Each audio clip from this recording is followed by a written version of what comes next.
ಸಾಲ ತೊಗೊಂಡಿದ್ರಿ? ಇದು ಸಂಘದಾಗ ಸಾಲ ತೊಗೊಂಡಿದ್ರಿ. ಅವರು ನಮ್ಮ ಗಂಡ ಹೆಂಡ್ತಿ ಅವ್ರ ಮತ್ತೊಬ್ಬರ ಅವ್ರ ಔಷಧ ಕುಡಿಯೋದು ಅವ್ರ ಕಾಯಿ ತೊಗೊಂಡು ನಾ ಕುಡ್ದೀನಿ. ಸಂಘದಾಗ ರೊಕ್ಕ ತೊಗೊಂಡು ಅವರು ಒಂದು ತಾಸು ಬಿಡ್ರಿ ಅರ್ಧ ತಾಸು ಕೊಡ್ರಿ ಟೈಮ್ ಕೊಡೋರಲ್ಲ ಅವರು. ಆ ಲೆಕ್ಕಲ್ಲೇ ಆದ್ರೂ ನಾ ಕುಡ್ದೀನಿ. ಈಗ ನನ್ನ ಕಡೆ ₹1 ತುಂಬಾಗಿಲ್ಲ ಅವ್ನ ಕರೆ. ಯಾವ ಸಂಘದಾಗ ತೊಗೊಂಡಿದ್ರಿ? ಎಷ್ಟು ಸಾಲ ತೊಗೊಂಡಿದ್ರಿ? ಇದು ಎಲ್ಲ ಸಂಘ ಐತ್ರಿ. ಅದ ಒಂದು ಸಂಘ ಐತಿಲ್ಲ, ಗ್ರಾಮೀಣ ಕೋಟ ಐತಿ, ಬೇರೆ ಬೇರೆ ಬೇರೆ ಐತಿ. ಎಲ್ಲ ಕಡೆ ತೊಗೊಂಡಿನಿ ರೀ. ಎಷ್ಟು? ಒಂದು 8 ಲಕ್ಷ ರೂಪಾಯಿ ಮಟ್ಟ ಆಗ್ತಿತ್ತು. ಎಲ್ಲರ ಕಡೆ ತೊಗೊಂಡ್ರೆ ಅಣ್ಣ ತಮ್ಮ ಸ್ವಲ್ಪ ಲಗಣ ಗಿಣ ಮಾಡಿದನ. 4 ವರ್ಷ ಮಟ್ಟ ನಾ ತುಂಬ್ಕೊಂಡು ಹೋಗಿನ, ಕೊಡೋದು ಬರೋದು ಮಾಡಿದ್ನಿ. ಈಗ ಐತಿಲ್ಲ ಸ್ವಲ್ಪ ತಂಗ ಆಯ್ತು. ಈಗ ಭಾಳ ಅಂದ್ರೆ ಭಾಳ ಕಷ್ಟ ಆಯ್ತು. ಅದು ಮನ್ಯಾಗ ಬಂದು ಕುಂದ್ರೋದು ರೊಕ್ಕ ತುಂಬ ಅಷ್ಟ. ದುಕ್ಷಾಡೋದು ಮಾಡಿದ್ರೆ ಕುರ್ಚಿ ಮ್ಯಾಗ ಕುಂದರ್ತಿದ್ರೆ ಬರೇ ರೊಕ್ಕ ಕೊಡಪ್ಪ ಅಂತ ಧಮ್ಕಿ ಕೊಡೋರು. ಪೊಲೀಸ್ ಡಿಪಾರ್ಟ್ಮೆಂಟ್ಗೆ ಹೇಳ, ನೀ ಯಾರಿಗಾರ ಕರ್ಕೊಂಬ, ನಾವು ಹೇಳೋರಲ್ಲ ಅಂತ ಹೇಳಿದ್ರು. ಯಾವುದೇನು ಗುಸಾಡೋದು ಮಾಡಿಲ್ರಿ.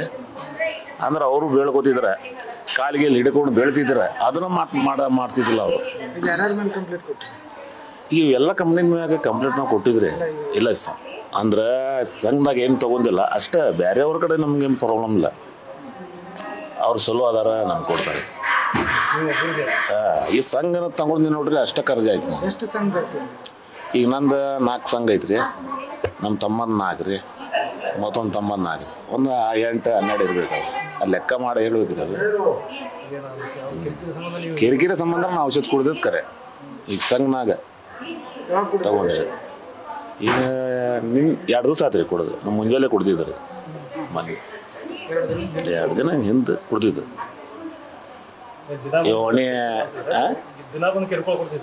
ಅವ್ರಿಗೆ ದೇಡ್ಗೆ ಬಂದು ಕಿರಿಕಿರಿ ಮಾಡ್ತಿದ್ರಿ. ಎಲ್ಲೇ ಇಲ್ಲಿ ಅಲ್ಲಿ ಅಂತ ಭರ್ತಿ ಮಾಡ್ತಿದ್ವಿ ನಮ್ಮ ಮಂದಿ ಕಡೆ. ಈಗ ಅವ್ರಿಗೆ ತಗೊಂಡು ಹಿಂಗೆ ಮಾಡೋದು ಈ ಸಾಲ ಆತ, ಅವ್ರಿಗೆ ತಗೊಂಡು ಯೂಸ್ ಮಾಡೋದು ಸಾಲ ಆತ. ಬೆಳ್ಕೊಂಡ ನಾ ತಿಂಗಳ ಅಂದ್ರೆ ನಿಮ್ಗೆ 40,000 ರೂಪಾಯಿ ತುಂಬ್ತಿದ್ದೀನಿ. ಮುಟ್ಟಿದ್ರಿ ಮತ್ತೆ ತೆಗ್ದಿನ. ಈಗ 4-6 ವರ್ಷಲೇ ತೆಗ್ದಿನ ರೊಕ್ಕ. ಮುಟ್ಟಿದ್ರಿ ಮತ್ತೆ ತಗೊಂಡಿನ. ಮತ್ತೆ 50, 1.5 ಲಕ್ಷ, ಹಿಂಗೆ 30. ಅದ 8 ಲಕ್ಷ ರೂಪಾಯಿ ಐತ್ರಿ. ಅದ ಮೀಟಿಂಗಿಂದ 8 ಲಕ್ಷ ರೂಪಾಯಿ ಐತಿ ಅಂತ ಹೇಳಾಕ್ತೇನೆ ನಾನು. 8 ಲಕ್ಷ ರೂಪಾಯಿ ಲೆಕ್ಕ ಮಾಡಿರ್ಬೇಕಾದ್ರೆ ಐತಿ. 8 ಲಕ್ಷ ರೂಪಾಯಿ ಐತಿ. ನಾವು ಕಾರ್ಪೆಂಟರ್ ಕೆಲಸ ಮಾಡ್ತೀವಿ. ಈಗ ನಮ್ದೆಲ್ಲ ತಂಡ ಆತ್ರಿ. ನಂದೇ ಮೊದಲ ಚಲೋ ಇತ್ತು, ಈಗಿಲ್ಲ. ಏನು ಮಾಡ್ಬೇಕಂದ್ರೆ ಅವ್ರಿಗೆ ರೊಕ್ಕ ನನ್ನ ಕಡೆ ಇಲ್ಲ. ಏನಾಯ್ತಲ್ಲ ನೋಡ್ರಿ, ಏನು ಕಾನೂನು ಏನಂತಂದೆ ಮಾಡೋದು. ಊರು ಇದೆ ಹುಬ್ಳಿ ರೀ. ಹುಬ್ಳಿದಾಗ ಹುಟ್ಟಿದ, ಹುಬ್ಳಿದಾಗ ಈಗ ಬಿಡೀತಾನೆ. ಅದ್ರ ಊಟ ಬಿಟ್ಟು ಹೋಗಂಗಿಲ್ಲ. ಮೈಬೂಬ್ ಅಲಿ. ನ್ಯೂಸ್ ಫಸ್ಟ್, ನಿರ್ಭೀತಿಯಿಂದ ನಿಮ್ಮ ಪರವಾಗಿ.